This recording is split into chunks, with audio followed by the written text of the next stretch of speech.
It is so great to see my next guest back in action. He's going to be returning to the cage November 20th, UFC Fight Night. It is Cody Durden back here on the program. Cody, how's it going, man? Man, going good, James. Ready to get in there, dude. Got a lot to prove. Yeah, and it's been so long since we've seen you in the cage. I think December was your last fight, if I'm not mistaken. Just take us through this last little bit. I know you've had some injuries. What's been keeping you on the sidelines for so long? I had a knee injury. I got my knee fixed in January, and now I'm ready to rock and roll. Been working hard since a week from surgery, so I got a lot to prove.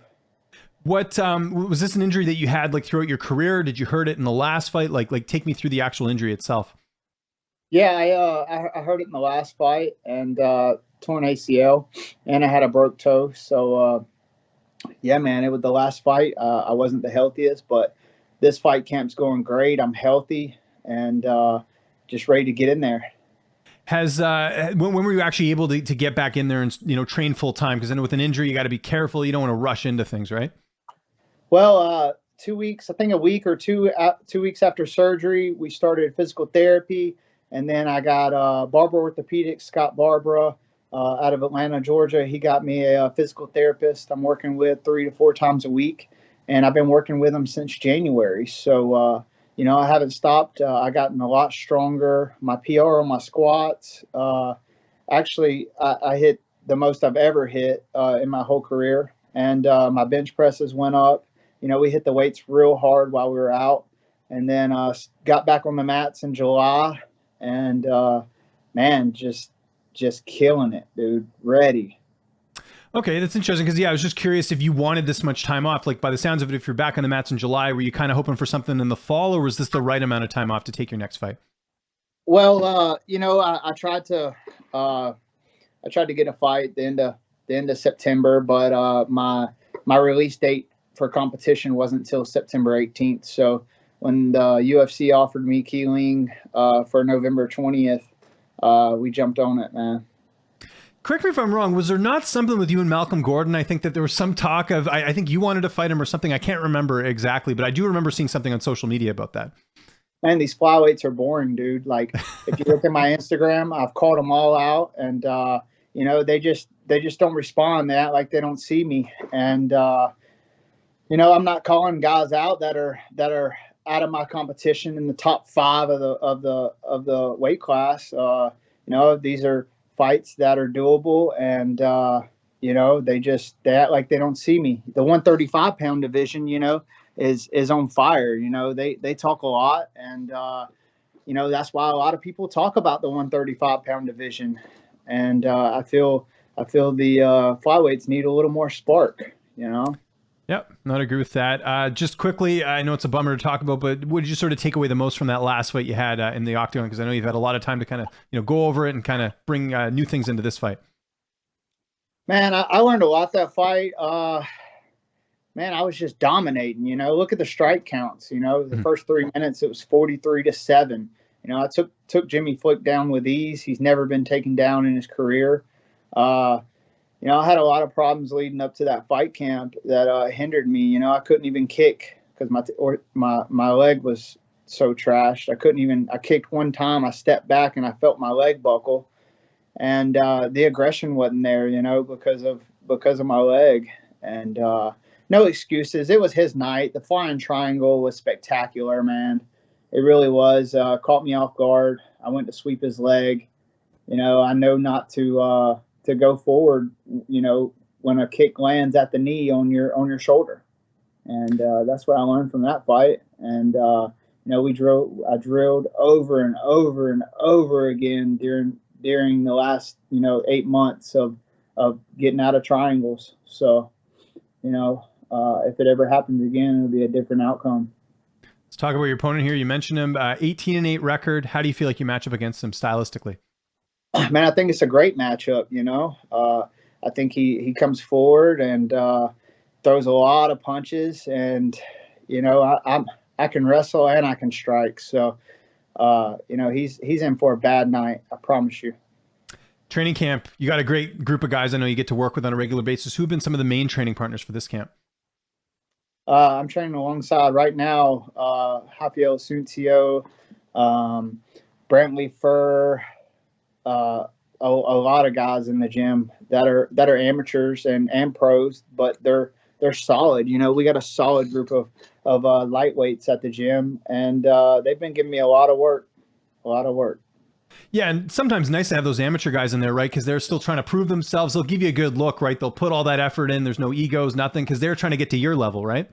Yeah, and they always come hard, man. Like they have something to prove against me, and I tell them all the time, you ain't got to beat me, you got to beat the guy in front of you. Remember that, Yeah. you know. So, but yeah, they push me really hard, and we got a lot of guys coming in from all over Atlanta, just to come in and simulation spar me. So it's we're pulling the good guys around Atlanta just for this training camp. Yeah, I interviewed Jamar Whitehead a little while back, and he was mentioning how, sort of the scene in Atlanta, just a lot of fighters coming together, right? It's not that rivalry like it used to be. It seems like a lot of guys want iron sharpens iron, so to speak. Have you noticed that as well, too? Oh yeah, Jamar's always in the gym training with me. Jamar, Jacob Habizin, Anthony Rivera. He's a D1 four-time D1 college wrestler from Edinburgh. So we got a lot of lightweights. 135, 145, 125 guys coming through the gym. So it's good. Yeah, and it's cool, I'm sure, for you as well, just seeing the people coming through and kind of making their own name, right? Because when you think of Atlanta, you think of, the Lima brothers, Rafael Sunset, like you mentioned there, and now you and everyone else. It's sort of this new wave coming through. That must be cool as just someone who's worked his way up to where you're at now. Yeah, it is. There's definitely a new wave of guys coming through. One guy to be on the lookout for, Christian Turner. He's 19 years old. He's 3-0 amateur and with 2 knockouts. But I'm telling you, he is solid, and he's definitely on the way up. Good. Keep. This is why I always ask. I always like keeping tabs on the up and comers to see who we should be paying attention to. That's why I'm asking. How about the weight cut? How's that going? Because again, you had the layoff, and I know this is at flyweight again. So imagine everything's going well. But yeah, I always got to ask anyways. Man, I'm a professional, dude. I've had 26, 27 fights, and never missed weight, not one time. At 135, 125. I made weight at 125. The UFC pulled me. The UFC doctor pulled me for pink eye. I came back 2 weeks later, made 125 again. This is my job. I take it seriously. I show up every single day. If I don't show up to the gym, somebody died in my family, or I have COVID, or something bad has happened. So, my discipline is what sets me apart from these other guys, man. I work harder. Ask anybody. Yeah. No, I can't wait. And who's going to be in your corner for this fight? I got Dr. Scott Barbara. He's in my corner. I have to bring him. He's done so much for me. He's the reason why I'm able to train full time. And, I get in the hyperbaric chamber 3 times a week because of him.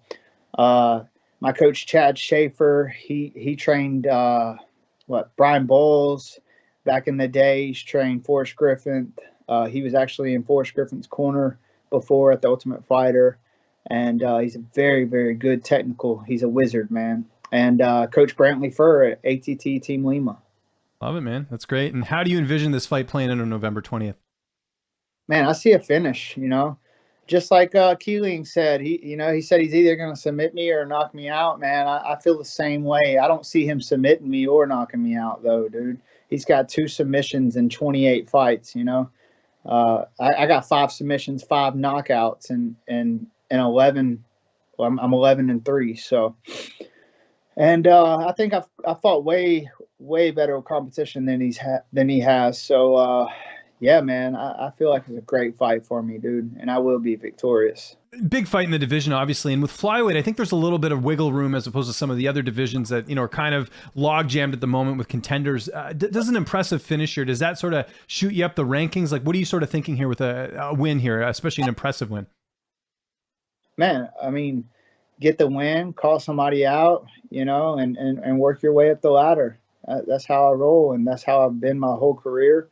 And my first fight in the UFC, I took the hardest fight, compared to these other guys. Chris Gutierrez, he's no joke, and I feel like I handled it well on 6-day notice.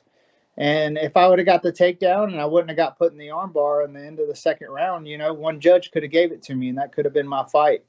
Yeah, that's My a great second point. fight, I had to fight the Damian Maia of the flyweight division, and he pulled a horseshoe out of his ass. So I really feel like a healthy me right now, a better, improved me, fighting full time now, is a problem. And yeah, man, all you need is 2 or 3 wins, and you're right there, in the top of the division.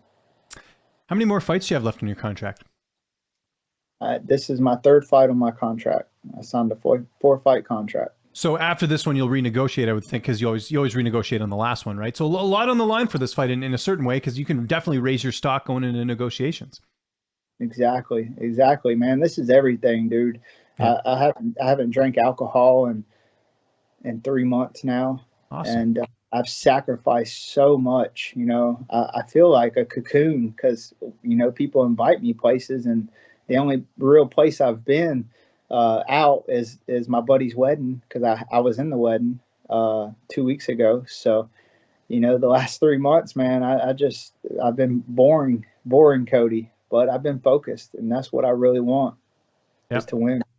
What is it? Great sacrifices equal great rewards, right? So there you go. You're using all this time to, build up to the big things in your fight career, which is great.